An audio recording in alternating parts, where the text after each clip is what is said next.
Russell Wilson, stinky. I'm Joe Dolan, and this is the Fantasy Points Daily Lineup for Friday, October 7th, 2022.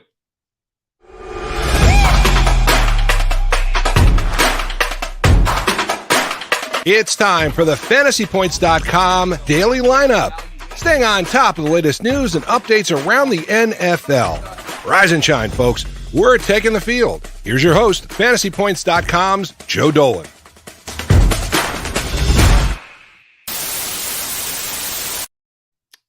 Starting at quarterback for at least the next 4 seasons in Denver is Russell Wilson. Now, that would have sounded really good, like 5 months ago or 5 weeks ago, but not now.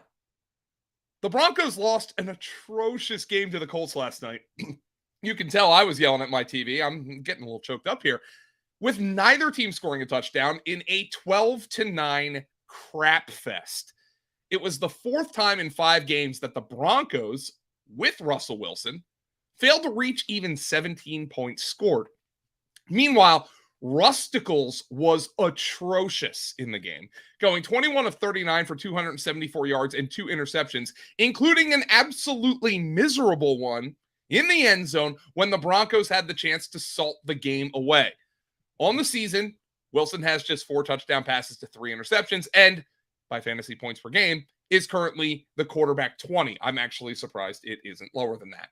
And on the final play of the loss, Wilson missed a wide-open KJ Hamler.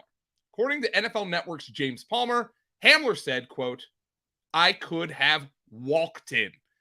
Hamler was seen on camera slamming his helmet to the turf after the play. Now, it's only 5 games into a new tenure, so panic shouldn't yet be on the menu. But this is obviously not what the Broncos paid for. Wilson carries a dead money hit of at least $50 million up through the 2025 NFL season. So Denver better hope he or beleaguered coach Nathaniel Hackett figures this out really quickly. In the meantime, for fantasy, I'd rather be starting a mediocre streamer than Russell Wilson right now. It's honestly amazing how many questions I got about Wilson in our subscriber Discord, and I'm already mad that I told somebody to start him over Zach Wilson. But those who asked about Jared Goff, I didn't hesitate. I said start Goff over Wilson. Turns out that was the right call. Returning to practice in our first running back spot, somewhat surprisingly, is the Bears' David Montgomery. Montgomery practiced in a limited capacity on Thursday as he recovers from an ankle injury. He missed practice on Wednesday. Now, this is a slight surprise. The knee issue that he was listed with along with the ankle last week is gone. But after a DNP on Wednesday, Monty was able to get back on the field on Thursday, at least opening the door for him to play this week against the Vikings. But it still seems like he's dealing with a high ankle sprain per our Dr. Edwin Porras, but it might not be a bad one. Now, if Montgomery can't go again this week, Khalil Herbert will handle the majority of the work. But if he does play, it could be an ugly split in one of the league's worst offenses. I probably wouldn't feel comfortable playing either Montgomery or Herbert as anything more than a flex in that instance. In our other running back spot, we have a potential deep stash for fantasy. I don't know Rutgers chant, by the way, but this is for Ben Kukanis. Get a Rutgers guy in here. The Ravens' Gus Edwards' 21-day practice window has been officially opened as he recovers from the ACL tear he suffered last September. His first official practice was on Wednesday. Now, Edwards might not be ready to play just yet, but with Justice Hill likely to miss some time with a hamstring injury, it's possible there's room in this backfield sooner rather than later for Edwards to make an impact alongside J.K. Dobbins. Okay, so here it is. Are you rah-rah, hoo, rah, Rutgers, rah? That can't be real. That cannot be a real chant. Are you rah-rah, hoorah, Rutgers, rah? Okay, that's what Ben put in the chat. All right, can't be real. Dobbins has looked pretty good in 2 games so far, including scoring 2 touchdowns in week 4. And Dobbins has given the Ravens some semblance of a run game. It should be impossible for them to not have a run game with Lamar Jackson at quarterback, but that's how bad their other running backs have been. But given Dobbins is coming off a devastating knee injury, he isn't likely to be the type to handle 25 touches in a game if the Ravens need it. Edwards is worth a deeper stash because there could be a nice little room for him to carve out in this backfield. In our first wide receiver spot, we have someone who didn't practice on Thursday. The Cowboys' CeeDee Lamb missed practice due to a groin injury. This is per John Machado of The Athletic. For Clarence Hill of the Fort Worth Star-Telegram, Lamb said, quote, his GPS numbers were too high from practice on Wednesday and that he should be good to go on Sunday. Now, per Hill, this is what Lamb said. I'm fine. We're good. I don't want to scare nobody. Players do lie, of course, but this suggests that the Cowboys player tracking system, yes, like literally they chip the players. Like, that's what they do. They put like an air tag on them. The Cowboys player tracking system believe that Lamb practiced too hard on Wednesday and then gave him a day off on Thursday. That's what Lamb's comments would suggest.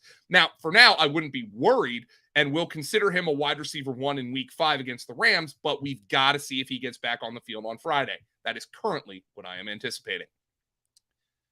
At our other wide receiver spot, well, I'm not as optimistic.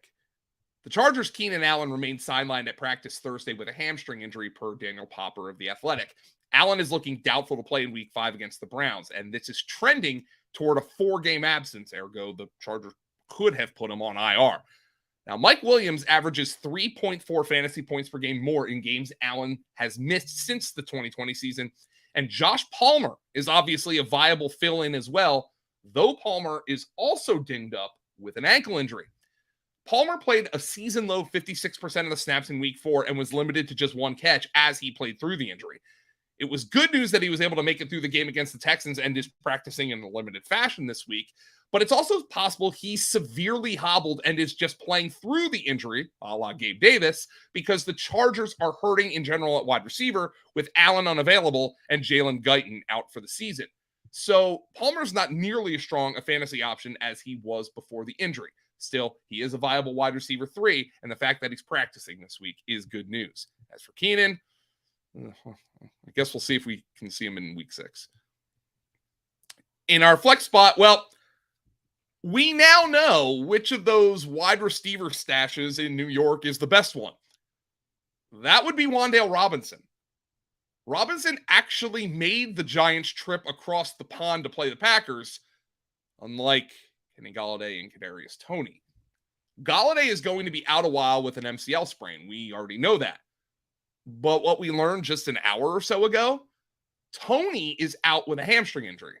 Okay, well, yeah, he's been battling one. But per ESPN's Adam Schefter, Coach Brian Daboll told reporters on Friday morning that the injury is to Toney's opposite hamstring. So he clearly picked up the injury on Wednesday in practice while working his way back from the original hamstring injury. Now, I'm no injury expert, but having 2 bum hamstrings seems really bad for a wide receiver. And I wouldn't expect Toney to play for a while. As for Robinson, it looks like he's on track to play on Sunday. It's worth noting that Robinson was already playing ahead of Toney in the Giants opener before his knee injury took him down after just 1 half of football. Now, yesterday, I said that with the Giants absolutely reeling at wide receiver, Robinson and Toney are both primo bench stashes.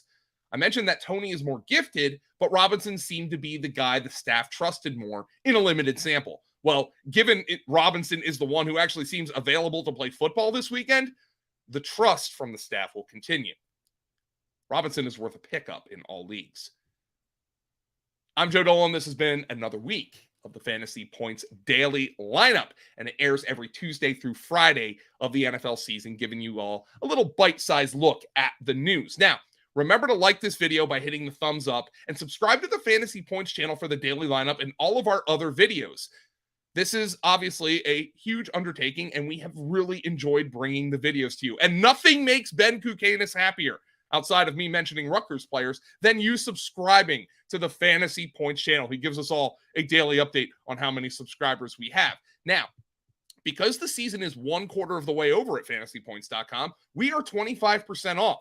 So you can join our subscriber Discord, get all of our articles, get all of our best bets, get all of our projections for 25% off. But you will not believe what I have in store for you, because you're a loyal watcher of this show, just use the code lineup22 and you get an extra 10% off.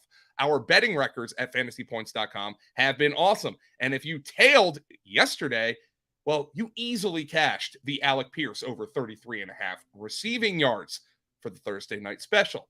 So just a reminder, go check out fantasypoints.com. Check out this channel. Leave a comment below. Say hello to Butterscotch and Crimpet.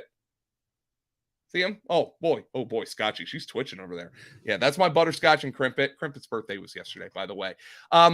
Just remember, leave a comment on the video, like the video, subscribe to fantasypoints.com. Enjoy the games this weekend, by the way. I'll be back on Tuesday for another week of the Daily Lineup. Bye-bye, everyone.